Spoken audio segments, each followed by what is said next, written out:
qui concourent à l'obtention de la santé.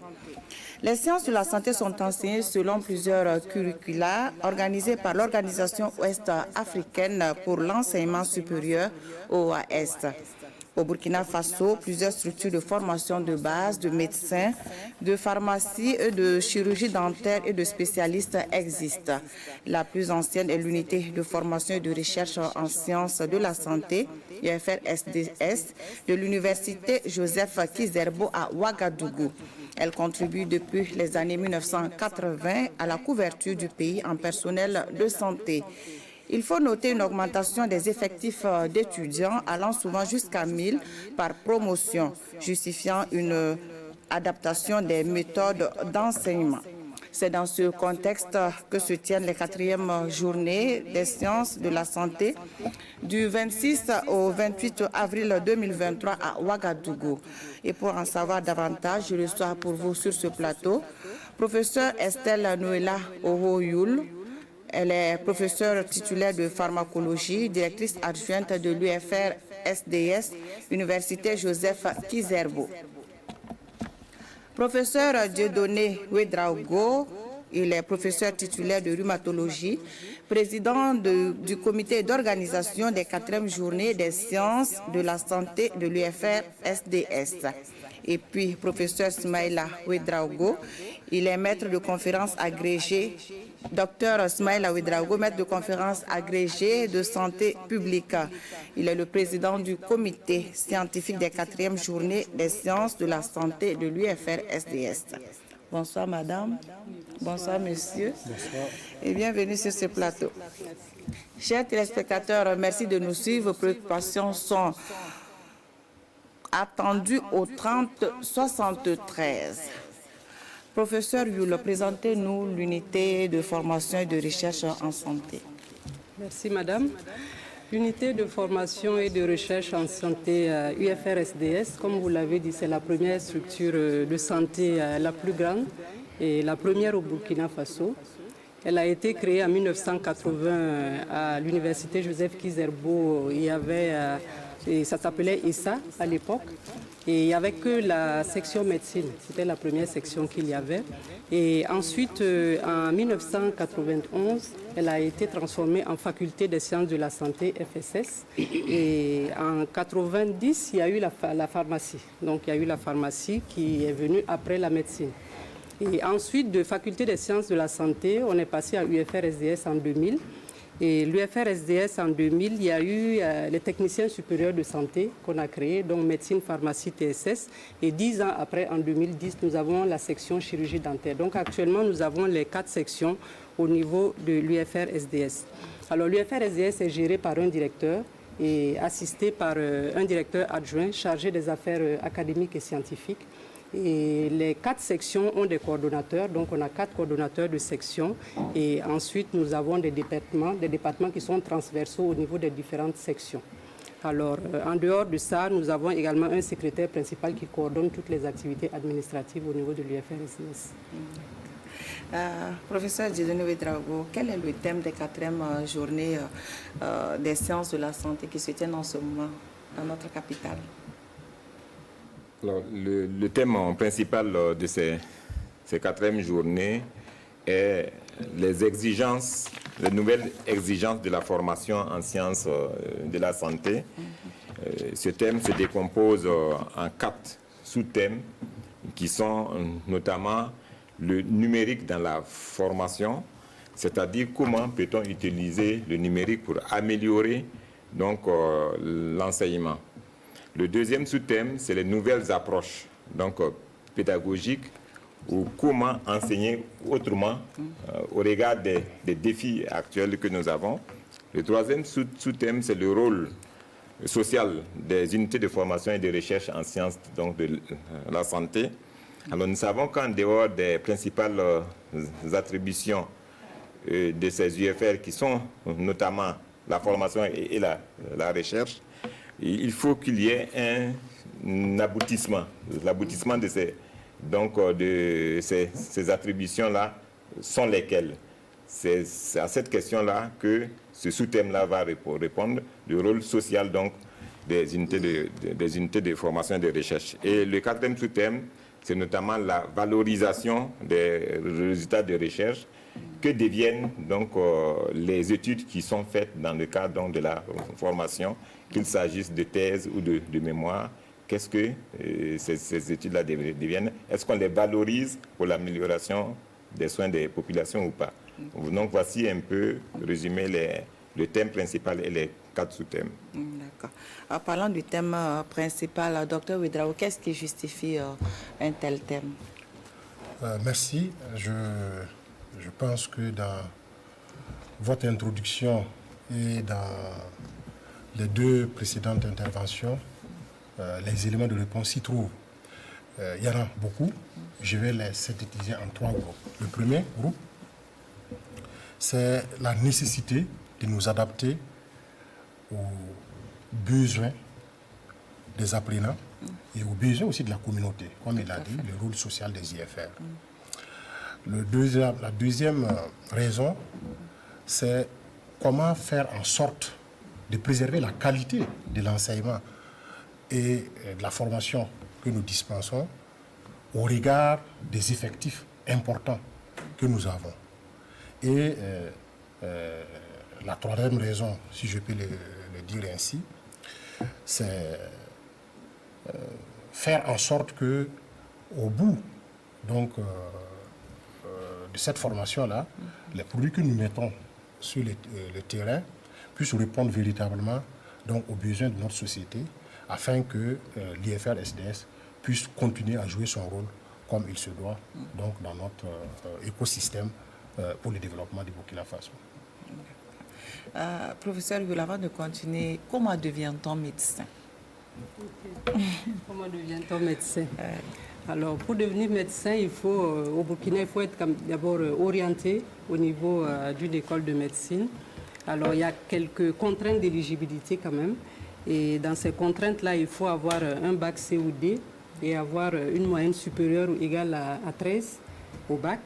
Et ensuite, il faut être bachelier de l'année en cours et avoir au plus 22 ans. Donc, bien sûr, être en rang utile.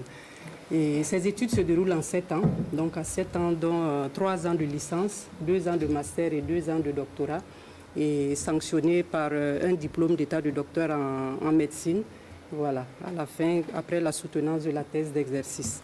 Il faut noter qu'il y a des enseignements théoriques et également des enseignements pratiques. Mais à côté de la médecine, il faut dire qu'il y a la pharmacie, il y a la chirurgie dentaire, il y a également les techniciens supérieurs de santé. La chirurgie dentaire également, c'est 7 ans comme la médecine. Pharmacie, c'est 6 ans et TSS, c'est 3 ans. Est-ce que vous pouvez nous préciser, par exemple, les effectifs actuels en médecine? Ok, les effectifs actuels en médecine, on est autour de 4000 étudiants en médecine actuellement, dont environ 1100 en licence et autour de 1000 également en master et on a autour de 1700 en doctorat. Et pour la pharmacie, on a globalement 1200 étudiants en pharmacie. Et puis pour la chirurgie dentaire, on a 125 étudiants en chirurgie dentaire. Et au niveau des TSS, on a 229 étudiants en TSS actuellement. C'est énorme. Professeur Ouédraogo, comment vont se dérouler les échanges sur ces différentes thématiques? Alors, il faut noter que les 4 sous-thèmes vont faire l'objet de conférences. Alors déjà, dès aujourd'hui, le sous-thème sur le numérique dans la formation a été animé ce matin par un expert de l'Organisation mondiale donc, de la santé. Et également, le sous-thème, les nouvelles approches pédagogiques, a été également animé ce matin par un expert donc, de l'Université catholique de Louvain, donc en Belgique. Alors, la journée de demain, il restera 2 sous-thèmes, notamment le sous-thème sur le rôle social, qui sera co-animé par un expert de l'Université de Sherbrooke, donc au niveau du Canada, et par un de nos collègues, le professeur Charlemagne Ouédraogo, voilà, ces deux-là vont co-animer donc ces sous-thèmes-là. Et le sous-thème sur la valorisation donc, des résultats de recherche va être également animé par un expert de l'Organisation mondiale de la santé. Alors, il faut dire qu'à côté de ce sous-thème-là, il existe des communications thématiques. Ces communications thématiques sont des communications qui répondent au thème du congrès. Et il y a ce que nous appelons des communications libres, qui sont des communications hors thème, mais des communications qui sont sur des thèmes importants tels que la cancérologie, tels que la toxicologie, tels que la santé publique. Ce sont des thèmes intéressants qui ont un impact important donc, sur le système de santé. Docteur Ouédraogo, quelles sont les difficultés que vous rencontrez dans la formation? Alors, merci. La difficulté majeure que nous avons dans la formation à l'IFR-SDS, je pense que c'est partagé dans l'université Joseph Kizerbo, c'est la gestion des effectifs. Vous savez que il y a eu un moment où, du fait des mouvements sociaux et du fait du phénomène naturel qui est la croissance démographique, nous assistons à une massification des étudiants, donc des effectifs très importants à gérer, alors qu'à côté, bon, les conditions, malgré les différents efforts qui sont faits, il faut les saluer, les conditions matérielles, infrastructures, n'ont pas suivi comme il se. Donc ça fait que l'encadrement des étudiants donc, pose problème. Pour prendre quelques exemples, bon, si vous avez des effectifs, vous l'avez dit, de 1000 étudiants dans une promotion de médecine, c'est difficile. C'est difficile parce qu'il faut pouvoir placer ces 1000 étudiants dans les terrains de stage, que ces 1000 étudiants au niveau des terrains de stage soient encadrés. Et ce n'est pas un plaidoyer que je fais, mais c'est une réalité sur laquelle je mets le doigt parce que à l'université de l'UFJF Kizerbo, on a l'habitude d'entendre qu'il y a beaucoup de postes qui sont offerts donc, à l'IFR-SDS. Oui et non à la fois, parce que c'est une IFR dans laquelle vous avez beaucoup de spécialités. Donc il y a beaucoup de subdivisions, si bien que il vous faut, dans chaque spécialité, au moins un professeur de rang titulaire, de rang à titulaire, 2 professeurs maîtres conférences agrégés, un maître assistant, et puis des assistants, qui ne se contenteront pas seulement de donner des cours théoriques, mais continuent l'encadrement des étudiants donc, au niveau. Donc, pour résumer, la gestion des effectifs, donc, comme conséquence, donc, l'insuffisance des ressources humaines, les ressources matérielles, et bien entendu, tout ce qui va avec, comme les salles équipées. Et on parle des nouvelles exigences, on parle des numériques. Donc, lors de ce congrès-là, comment le numérique peut changer, peut apporter de la qualité de la formation. Mais tout ça a un coût. Pour avoir du numérique, il faut faire de l'investissement. Il faut avoir des salles, il faut avoir des équipements, il faut avoir des connexions Internet qui permettent effectivement donc, de faire tout ça. Donc, voici un peu les difficultés auxquelles nous faisons face. Il pourrait être considéré comme étant le père fondateur de la faculté de médecine du Burkina Faso. L'École supérieure des sciences de la santé, aujourd'hui unité de formation et de recherche en sciences de la santé, UFR-SDS, est née sous la houlette du professeur Ambré Moumouni Ouimenga dans les années 1980. Une unité qui a connu plusieurs mutations avec un seul objectif, la santé des populations. D'une soixantaine d'étudiants au départ, ce sont des milliers d'agents de santé qui sont mis à la disposition du Burkina Faso et de nombreux pays. Toutefois, des difficultés et des défis restent à relever afin de permettre à l'UFR-SDS de bien remplir sa mission. Zoom sur l'unité de formation de la recherche en sciences de la santé avec Daouda Ouattara et Issaka Nana. C'est le creuset de la formation des médecins, pharmaciens, chirurgiens dentistes et techniciens supérieurs de santé au Burkina Faso.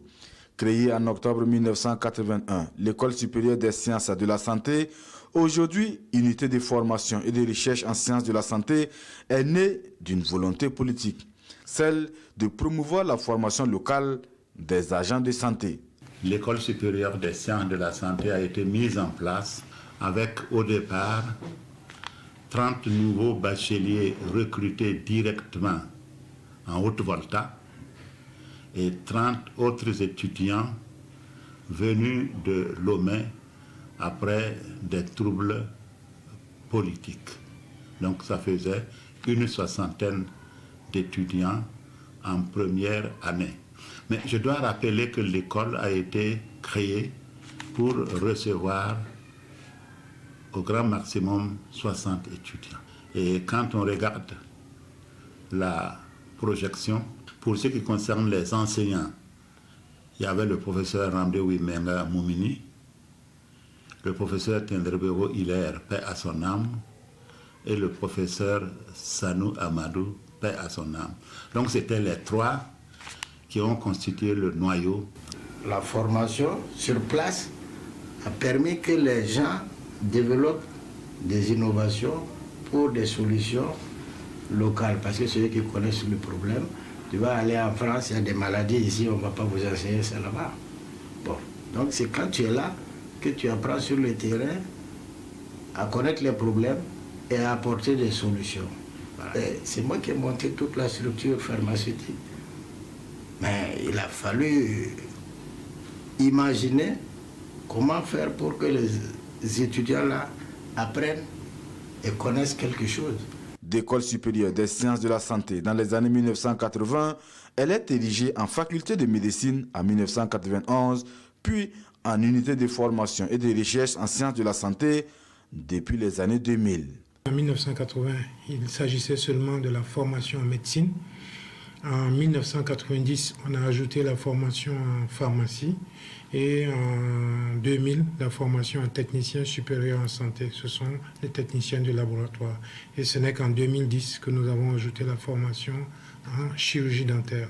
Donc actuellement, c'est l'école publique la plus grande et la plus ancienne du Burkina Faso en termes de formation en médecine, pharmacie, chirurgie dentaire et technicien de laboratoire. Je prendrai l'exemple de la chirurgie générale, dont moi-même je suis le coordonnateur.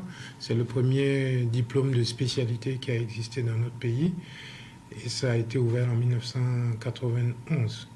Alors donc depuis cela, aujourd'hui, quand vous regardez, vous avez 28 spécialisations et nous avons un centre d'excellence en termes de sciences du médicament dans notre pays qui est le centre d'excellence qui couvre toute la sous-région.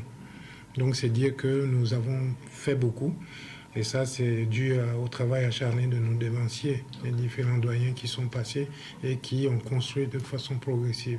C'est vraiment une marche progressive vers l'autonomie. Nous avons quelques spécialités qui ne se font pas, mais nous avançons à petits pas sûrs. D'une 60aine d'étudiants. Dès ses débuts, l'UFR-SDS compte de nos jours plus de 5000 étudiants. Une massification source de nombreuses difficultés. Nous avons des difficultés pour l'encadrement, surtout pratique, parce que vous savez que la médecine, la pharmacie, la chirurgie dentaire, ce n'est pas des formations théoriques où on peut rester seulement en classe. Le gros de la formation se fait au lit du malade et se fait également dans les laboratoires. C'est pour dire que c'est là que se situent nos véritables challenges. On a des problèmes sur le nombre de sites de stage, le nombre d'encadreurs, parce que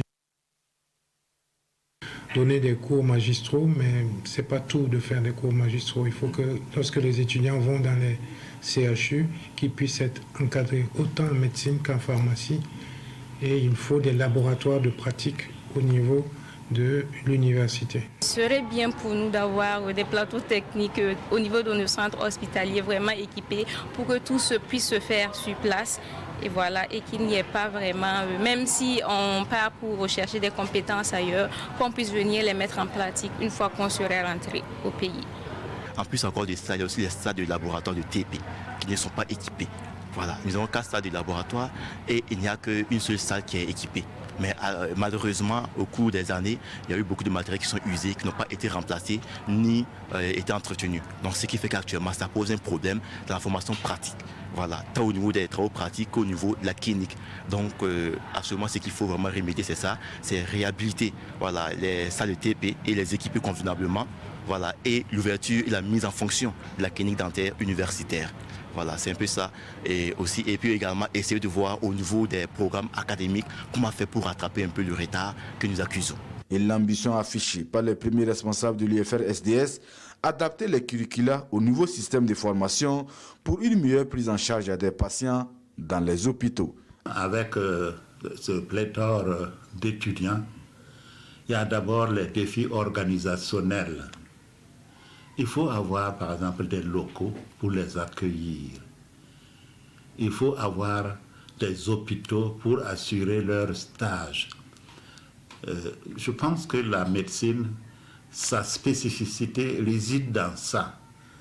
C'est de travailler sur l'homme, et on ne travaille pas sur l'homme sans avoir appris à travailler sur l'homme. Ce sont ces étudiants que je forme qui vont me soigner. Donc il faut vraiment que nous fassions tout pour qu'ils soient bien formés pour la population. Donc les défis, c'est d'abord nous orienter sur le nombre d'étudiants que nous pouvons vraiment encadrer. Deuxièmement, c'est nous orienter vers la formation sur la base de la simulation. Je disais tantôt, jamais la première fois sur un patient. Et troisièmement, c'est prendre en compte vraiment les besoins de la population dans nos curricula. On ne forme pas des médecins pour le Canada ou pour la France ou pour les États-Unis, mais on les forme pour la population burkinabé. On forme des pharmaciens pour la population burkinabé. Et c'est la même chose pour la chirurgie dentaire et les techniciens en santé. Donc ça veut dire que nous devons prendre vraiment en compte ce qu'il y a comme difficulté, comme problème de santé dans notre pays afin de réadapter notre formation. Et au finish, c'est améliorer l'encadrement au niveau des stages en trouvant un modèle qui permettrait d'augmenter le nombre d'encadreurs, pas forcément d'enseignants-chercheurs, mais d'encadreurs, parce que quand vous allez dans un CHU, tout le monde n'est pas enseignant. Il y a d'autres qui sont des hospitaliers qui peuvent participer à la formation et il faut que tout ça soit bien formalisé. Des perspectives qui vont ainsi constituer le menu des échanges aux 4e journée scientifique de l'UFR-SDS, placé sous le thème « Les nouvelles exigences de la formation en sciences de la santé ». Une tribune pour permettre surtout aux acteurs du monde de la recherche de présenter les résultats de leurs travaux. Retour donc sur ce plateau avec nos invités. Professeur Hull, quelles sont les nouvelles approches pédagogiques que vous pourrez envisager en sciences de la santé après avoir suivi ce reportage? Ok. Après avoir suivi ce reportage, on note que l'UFR-SDS a été créé au départ pour accueillir 60 étudiants. Et on a presque 5600 étudiants, donc 10 fois plus. Donc il faut vraiment qu'on puisse améliorer les enseignements théoriques et les enseignements pratiques. Et pour le volet théorique, je pense qu'on peut essayer de concevoir et mettre en ligne des cours. Donc ça, c'est une nouvelle approche pédagogique qu'on peut mettre en place. Et au niveau des enseignements pratiques, il faudrait également qu'on puisse voir si on peut créer un centre de simulation, parce qu'on ne peut pas tout faire sur les hommes, ils sont tellement nombreux les étudiants. Il y a souvent des services où il n'y a que 20 lits et il faut qu'on programme 200 étudiants dans ces services-là, c'est très difficile. Si on a des centres de simulation pour pouvoir faire quelques techniques là-bas avant d'aller sur l'homme, je pense que ça va être vraiment bien pour nous. D'accord. En écoutant les étudiants, il y a une question qui revient très souvent. Par exemple, la médecine, c'est 7 années. Il y a des étudiants qui sont bloqués en 4e, 3e, voire 5e année. Donc, ils sont obligés d'aller s'inscrire, de changer de filière complètement. Qu'est-ce qui est prévu pour ces étudiants pour les permettre de rester toujours dans le cadre, dans le système de santé? Ok. Pour rester dans ce système de santé, certains étudiants se réorientent vers d'autres filières. Souvent, certains étudiants de médecine ou de pharmacie demandent à aller en TSS, technicien supérieur de santé. Donc, c'est ce qu'on voit d'habitude, mais souvent, certains abandonnent et ils préfèrent aller dans d'autres UFR pour pouvoir continuer leur cursus. Ok. Merci. Donc, en complément de ce que vient de dire Madame la directrice adjointe de l'UFR, il faut savoir qu'à partir de la 4e année de médecine, les étudiants peuvent faire autant de fois, reprendre autant de fois. On ne le souhaite pas, mais il n'y a pas un système de renvoi. Et à partir de la 4e année, de la 3e année du moins, à partir de la 4e année, vous pouvez aller en 5e année avec des crédits, des modules que vous n'avez pas pu valider en 4e année. Vous vous retrouvez en 5e année avec ces modules. Vous pouvez partir en 5e année avec ces modules. Vous pouvez aller également en 6e année avec ces modules. Mais une fois que vous bouclez la 6e année, on fait le point pour savoir si vous avez validé tous les modules antérieurs. Sinon, vous ne pouvez pas passer à la 7e année qui est la dernière année où vous allez sur le terrain. Alors donc, s'il y a des étudiants qui sont dans ce contexte et qui estiment qu'ils ont essayé et qui n'ont pas pu, ça c'est de leur choix. Et ce sont peut-être ces étudiants-là qui peut-être présentent pas correctement la situation et qui laissent croire comme si en réalité c'était des questions spécifiques, mais c'est ce qui est prévu. On peut passer avec les crédits, mais une fois qu'on arrive en 6e année, on est obligé de valider, de se faire le solde de tout compte avant de pouvoir passer en 7e année. Si on ne veut pas le faire, bien entendu, il y a des équivalences qui permettent d'aller dans les IFR comme SVT, Sciences de la vie et de la Terre, pour aller continuer en biologie, et ainsi de suite. Ok, professeur Ouédraogo, vous voulez compléter également?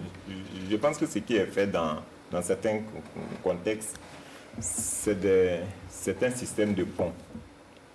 Les étudiants peuvent évoluer ensemble et en fonction des difficultés que l'étudiant a pendant son parcours, il peut aller faire une formation en kinésithérapie, il peut aller faire une formation en sage-femme, il peut aller faire même une formation en infirmière, etc. Donc c'est ce système de pont-là qui manque encore à notre... Voilà, à d'autres systèmes, pour éviter justement des déperditions. Parce que la formation que l'étudiant a menée jusqu'à, par exemple, en 5e année, l'étudiant a validé des unités d'enseignement. Et il faut il peut essayer de capitaliser ces unités-là dans d'autres types de filières. Donc en ce moment, il ne perd pas, il s'oriente vers une autre filière en capitalisant déjà ce qu'il a eu. Malheureusement, ce dispositif-là n'est pas encore présent dans notre UFR. On espère qu'un jour, ça pourra se faire. Ça pourra se faire. Les UFR en sciences de la santé, est-ce qu'elles jouent un rôle social? Parce que ça fait partie de vos sous-thèmes parmi les trois autres, oui, de vos journées. Alors, c'est une question qui va être discutée demain, mais déjà, ce que je peux dire, cette question-là peut être scindée en deux. Le premier volet, c'est la responsabilité sociale de des UFR. En principe, une UFR doit contribuer à résoudre des problèmes de société, et notamment des problèmes de santé des populations. Ça, c'est vraiment la responsabilité. En dehors des attributions telles que l'éthique, telles que la déontologie, lorsqu'une société a un problème de santé publique, l'UFR doit pouvoir contribuer à résoudre ce problème-là. C'est vraiment la responsabilité sociale des UFR. Le deuxième volet, c'est le rôle que l'UFR peut avoir dans l'employabilité des médecins qu'il forme. Parce qu'il ne s'agit pas de former des médecins et de les jeter dans la rue. Il faut que ces médecins-là soient employés. Et donc, de plus en plus, on pense qu'au niveau de nos UFR, il faut peut-être intégrer des modules d'enseignement sur l'entrepreneuriat pour que, à la fin des études, si le médecin n'a pas la chance d'être employé par la fonction publique, qu'il puisse monter une structure qui lui permette de participer aux soins des populations. Ok. Docteur Ouédraogo, là, merci. Pour appuyer ce que vient de dire le professeur, je réponds à l'affirmatif. Oui, l'IFR SDS a un rôle social qu'elle accomplit dans les limites de ses possibilités.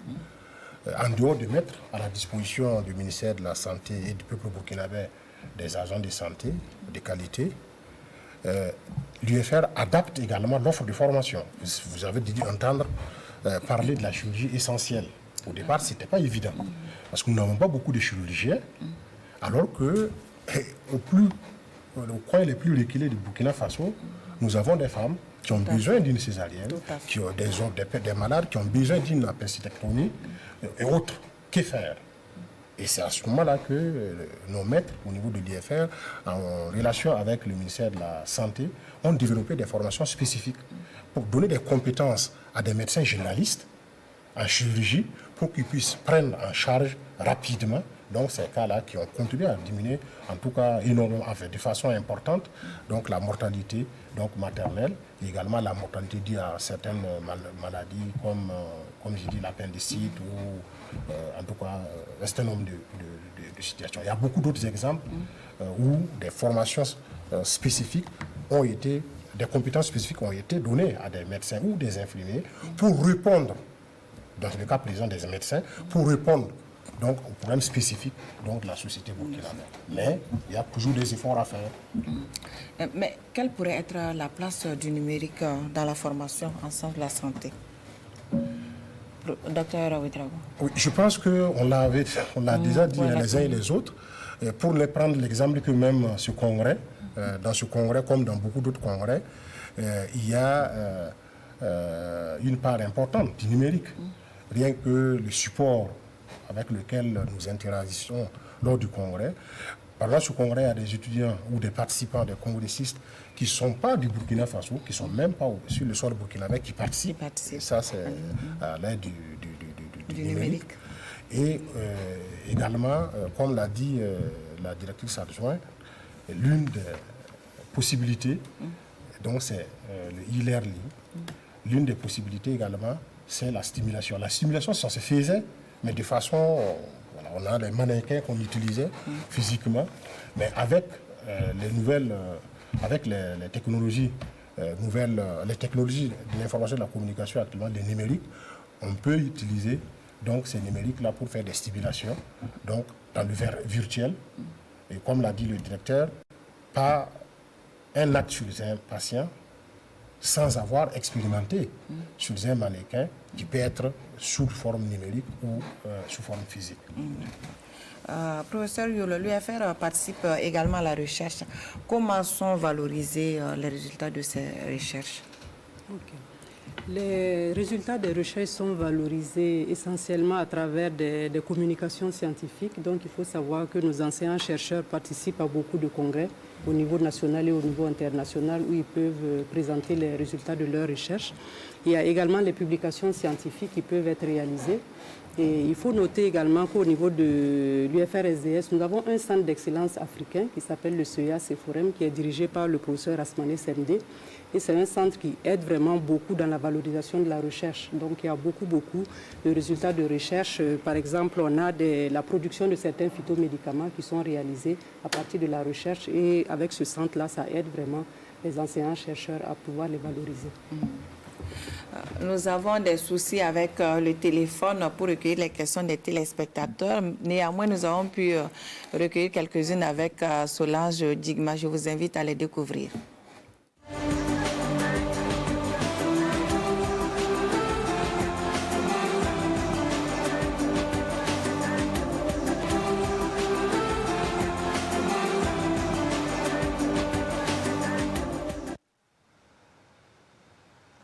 Bonsoir à tous. Pour les questions recueillies au 3073, il y a cette question de M. Bourema Ouedraogo qui se demande quelles sont les différentes sciences enseignées à l'UFR-SDS. Il y a également cette étudiante qui voulait savoir s'il y a un rapport entre la formation en santé de l'UFR-SDS avec celle du privé. Il y a ce jeune homme également qui se demande comment vous arrivez à donner une formation adéquate avec un nombre pléthorique d'étudiants au niveau de l'UFR. Cette question également d'une dame qui se demande dans un contexte de crise sanitaire, comment vous arrivez, quels sont les outils utilisés dans ce genre de contexte pour dispenser les cours? Et enfin, à quoi servent les conclusions de ces journées scientifiques? C'est tout pour le moment.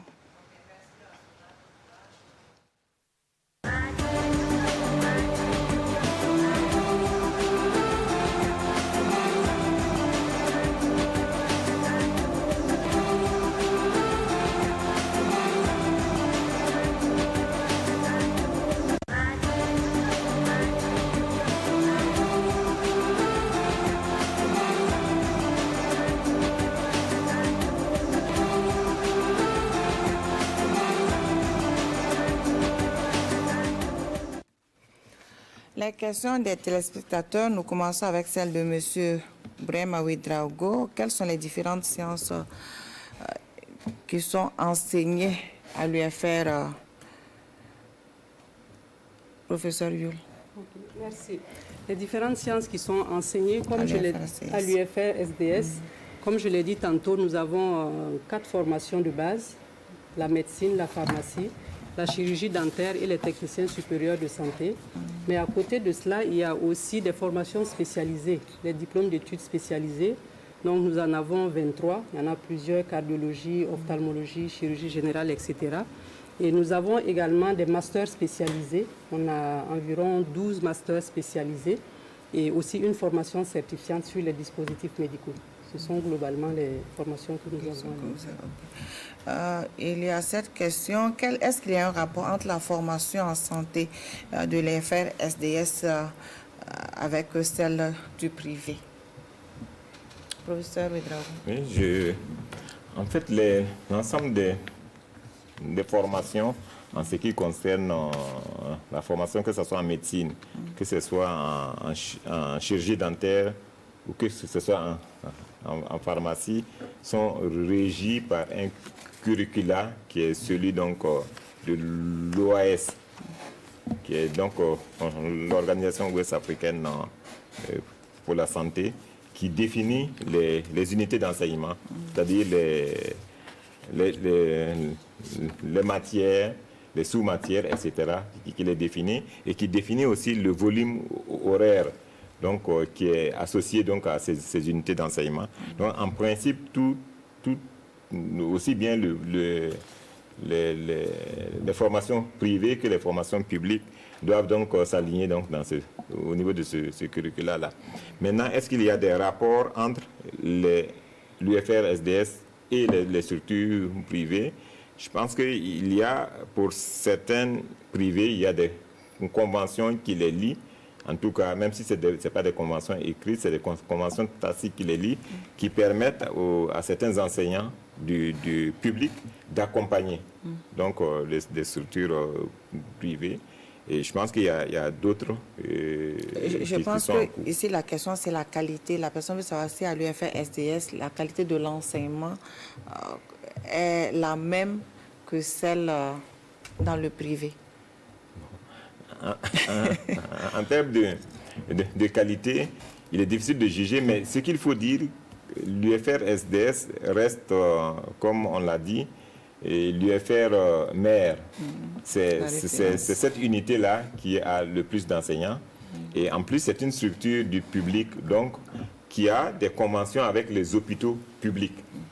Donc, ce qui fait que, en termes de stage, même si le nombre de lits dans les hôpitaux souvent ne suffit pas, il y a quand même la possibilité donc pour l'UFR SDS d'envoyer donc des étudiants aussi bien dans les différents hôpitaux pour la pratique.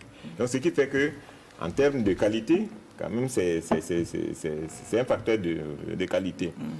Ce qui n'est pas forcément le même pour certains privés qui n'ont pas de convention, c'est un peu plus difficile.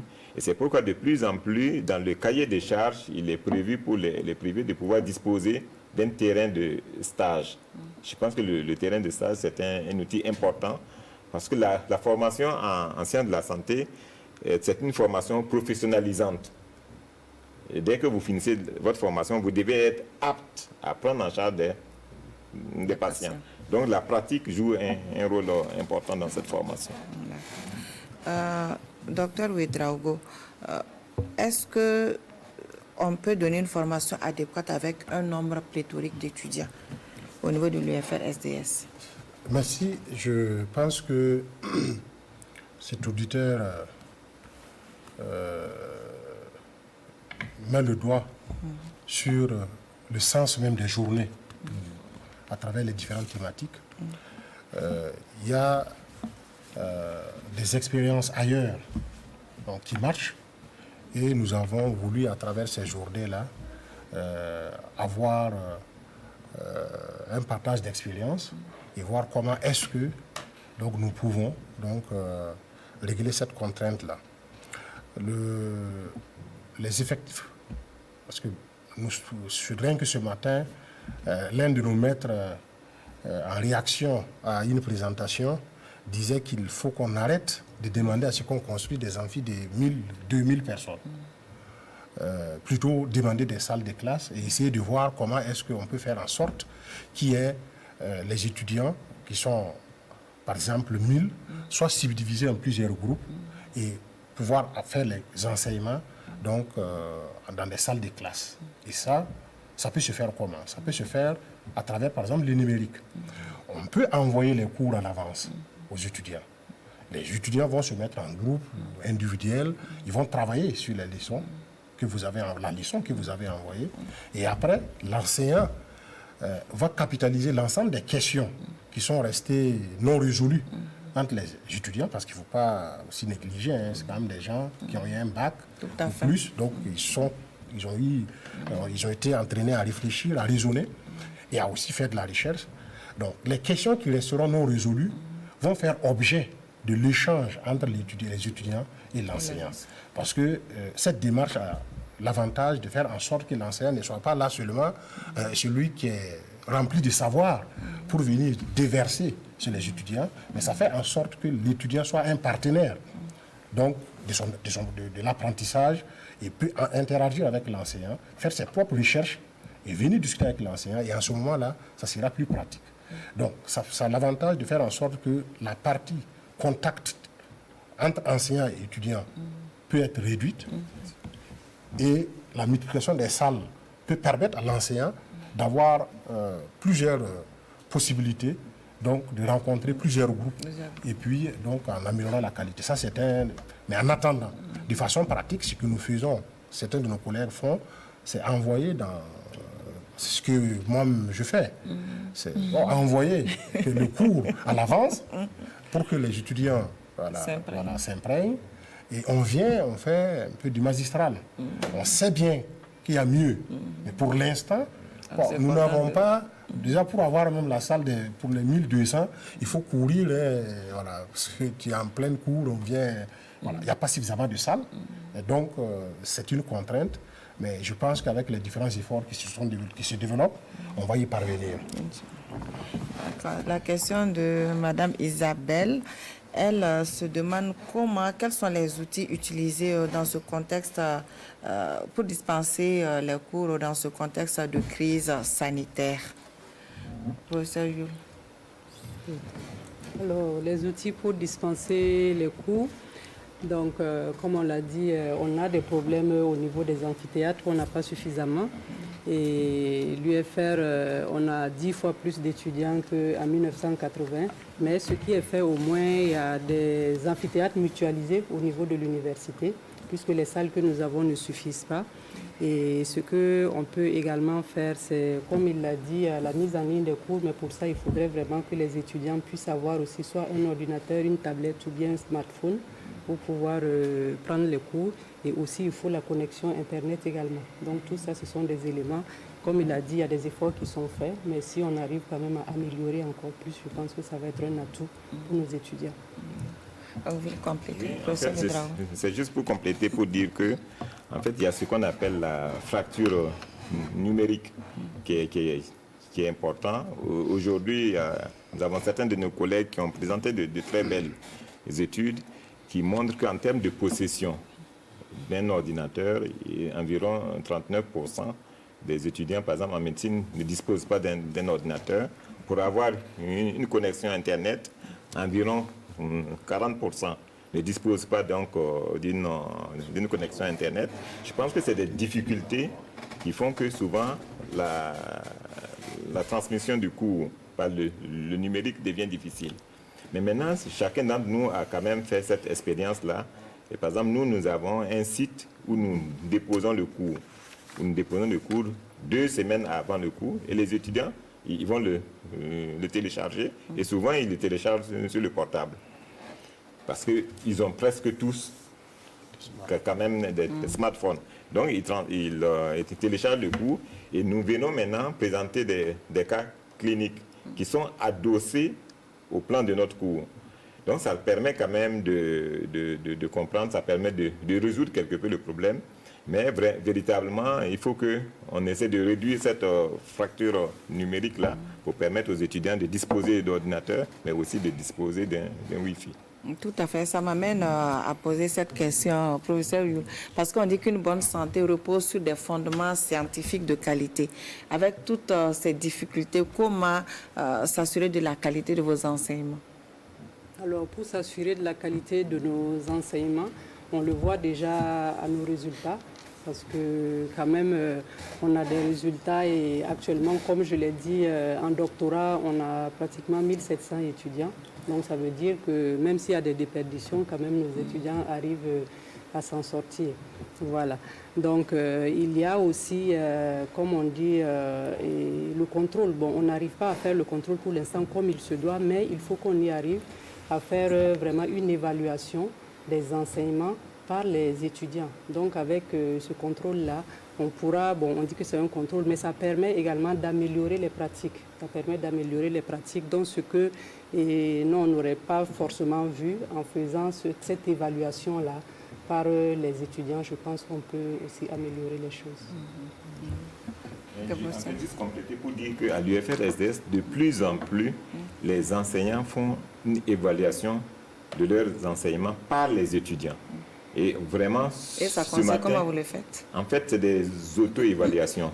C'est soit des fiches qui sont des fiches totalement anonymées qu'on remet aux étudiants, mais il y a certains qui utilisent Google Form, qui envoient donc des messageries et qui sont anonymes et les étudiants répondent. Il y a un certain nombre de questionnaires qui répondent aux normes d'évaluation des enseignements. Et les étudiants, ils répondent. Et après, on fait le cumul pour voir si on a des insuffisances ou pas. Et souvent, on remarque effectivement des insuffisances. Nous avons présenté une étude aujourd'hui dans laquelle on a fait cette évaluation. On s'était rendu compte qu'il y a certains de nos objectifs d'enseignement qui n'étaient pas très clairs. Et les étudiants l'ont dit dans cette évaluation. Ça nous a amené à nous réasseoir, à réécrire ces objectifs-là. Donc je pense que de plus en plus, c'est vraiment quelque chose de fait. Maintenant, il faut qu'on l'institutionnalise pour que de façon annuelle ou de façon biannuelle, ces évaluations-là, des enseignements par les étudiants ou par les pairs puissent se faire pour que voilà, on puisse vraiment essayer de combler nos insuffisances. Nous sommes presque à la fin de l'émission. On va parler maintenant de vos journées qui se déroulent actuellement. Professeur Ouedraogo. Alors, les journées qui se déroulent bien. Et hier, dans l'après-midi, nous avons bénéficié donc de la cérémonie d'ouverture sous le co-patronage du ministre en charge de l'enseignement supérieur et du ministre en charge donc de la santé, sous le parrainage de notre maître, le professeur Cissé Rabiou, et sous la bienveillance donc, du président de l'université, Joseph Kizerbo, qui est venu avec l'ensemble de ses vice-présidents. Il faut nous noter il faut saluer à cette cérémonie de sortie la présence de nos maîtres qui ont fait valoir leur droit à la retraite, mais qui ont tenu à se déplacer, à venir et participer donc à cette cérémonie-là. Cette cérémonie aussi a été l'occasion de la sortie conjointe donc, des 2 dernières promotions de toutes les formations diplômantes donc de l'UFR-SDS. Il s'agissait de 350 médecins, pharmaciens, chirurgiens dentaires formés donc qui ont bénéficié d'une spécialisation. À la cérémonie, 209 y étaient. Alors, en dehors de cette cérémonie, nous continuons avec les conférences, comme je l'ai dit plus haut. Demain, nous allons bénéficier de 2 conférences et nous continuons également avec des sessions qui se poursuivront pendant toute la journée de demain. Ça m'amène à poser cette question d'un téléspectateur. À quoi serviront les conclusions de ces journées scientifiques? Professeur Youl ou docteur Ouedraogo?